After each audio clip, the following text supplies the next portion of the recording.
Japan makes me scared. Konbanwa, minasan. Welcome back to another episode of Japan Makes Me Scared. I'm Junpei, your host, and I'm going to share various horror and scary stories of Kaidan in this podcast. Actually, it's been a while since the last episode, hasn't it? I'm being a bit busy in my personal life and work. I've joined a new project and my kids starting new schools.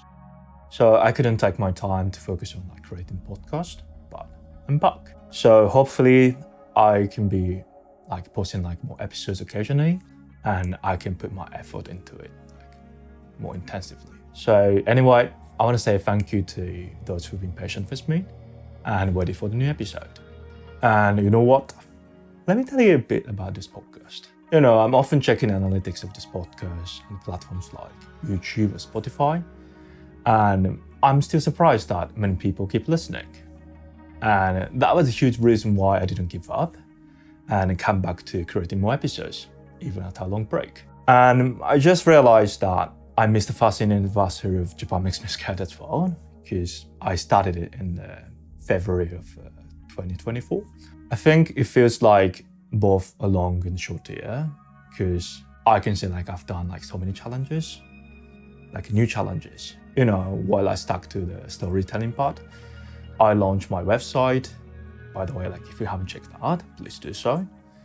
And also I started my Discord channel where I interacted with people. I can't say everything is easy and smooth, but yeah, I've been having fun doing this in the last year. And hopefully I'd like to continue this podcast as long as I keep my enthusiasm for Japanese kaiden and horror stuff in general. So yeah, again, thank all of you for supporting this podcast. Anyway, emotional drama aside, today's episode is about it's not an urban legend type of story, but I heard many kaiden storytellers talking about it. And I'm not sure who started for the first time. So you can say it's similar to an urban legend, but it's a story that feels quite real. And I hope it sounds interesting as it is to me. All right, let's move on to the storytelling part. Episode 46, What Lurks in the Abandoned Hospital.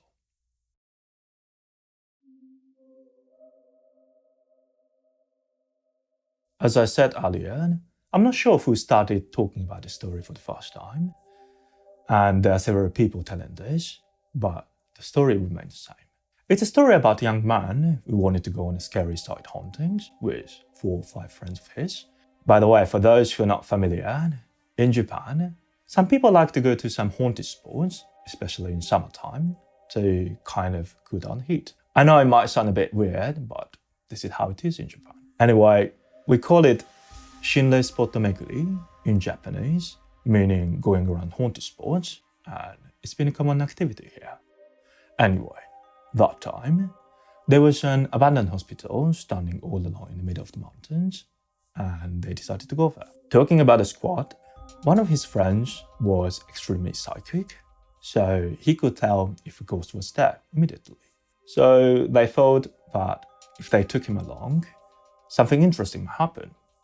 If also there's danger, they can avoid it as well. So it's both for fun and safety. Anyway, the day has come. It was midnight and was in the middle of the mountains, so it was pitch dark all around. And in that pitch darkness, the abandoned hospital stood out. And when they actually saw it, it was really quite scary. And there was a sense of forbidding kind of thing, as if something might appear at any moment. Even among the group, they're kind of excited on the way, but at the spot, they were overwhelmed. They were saying, can we even enter here now? But since they come all this way, and it was also a bit of a test of courage in the first place, so they couldn't just leave. In the end, they each had a torch, and they also brought a video camera, so they all went into the hospital while filming. In a silent, empty space, they continued to explore the room, starting from the edge. But at first, there was nothing unusual. They saw nothing or had nothing there. The psychic guy also said there was nothing out of the ordinary so far, so they just kept going through the rooms one by one. And because it was a hospital, obviously there was an operation room coming in, and you can imagine there were tons of life saves lost in there. So we should be the center of the mess, if there is, right? Anyway, when they got to the front door of the operation room, the psychic guy suddenly started shaking. It was like, oh, this is bad. I'm definitely not going in there. This isn't a joke. I'm telling you, we definitely shouldn't go in there.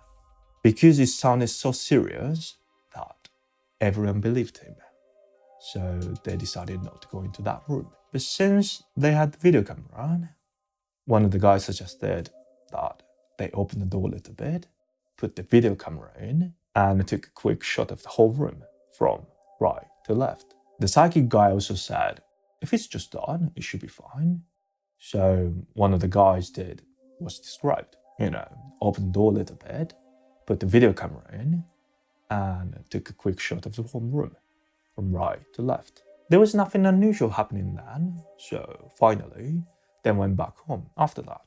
A few days later, the members from that time got together to check the video camera footage they'd taken that day.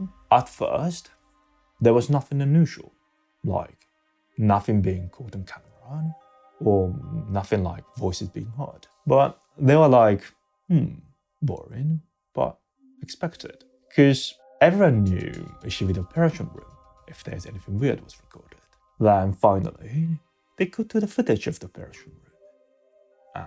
And in that screen, the inside of the room was shown like this, from the right to left. And the very last thing, when the camera got to the side behind the door, it was there.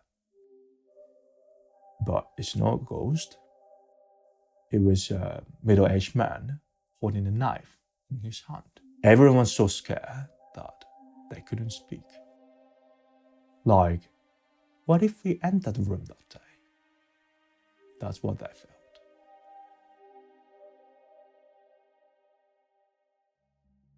Oh, Shimai. Thank you very much for listening to the story. How would you like it? The story was kind of short, so I've to take the time to add some insights to it. First of all, what could be the guy in the abandoned hospital? He's not a ghost for sure, but what's he doing there in the middle of the night? According to some experts, it's actually quite common for some people to choose abandoned buildings as a place to stay. What I mean by experts, there's a Japanese guy named Oshima Teru, and I had his experience on this. He's a creator of a website with the same name, Oshima Teru, where you can search which building has a dark history, like being involved with death in the past. This is quite a popular website, and they branched out of Japan to the US or other countries, I think a few years ago, so you probably have heard of it before. Anyway, people use that website before they move into the area to see if the flood or the area is clean without dead people or accidents in the past, so that they can avoid future trouble with supernatural stuff, like a curse or something. And the thing is, Oshima Teru himself sometimes goes to haunted spots, and he's famous for it. And one day, somebody asked him, what's the scariest haunted spot? And Oshima Teru replied, the abandoned buildings. And he explained why. It was because it's abandoned and usually there's nobody around. Some people choose these kind of abandoned buildings as a place to stay. And those who stay in that kind of place should be people without home for a reason, right?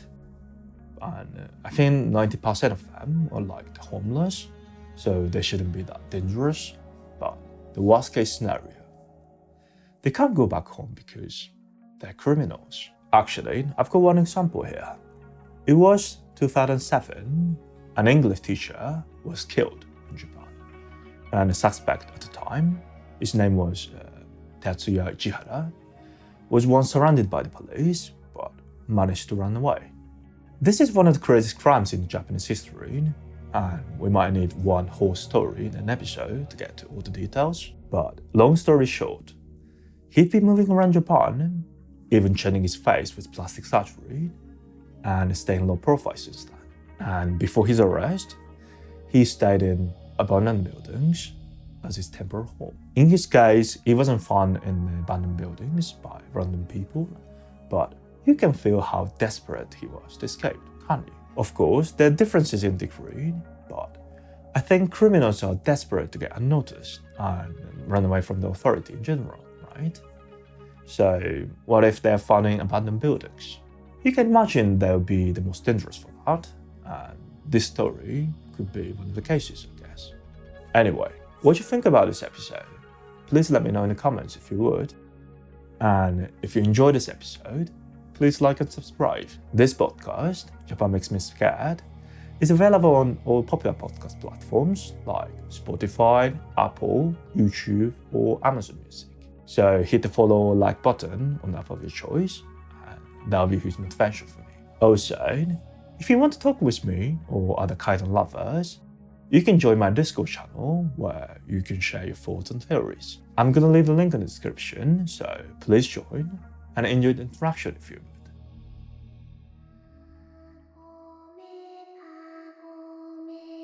Alright, we're getting close to the end, so let me say one thing.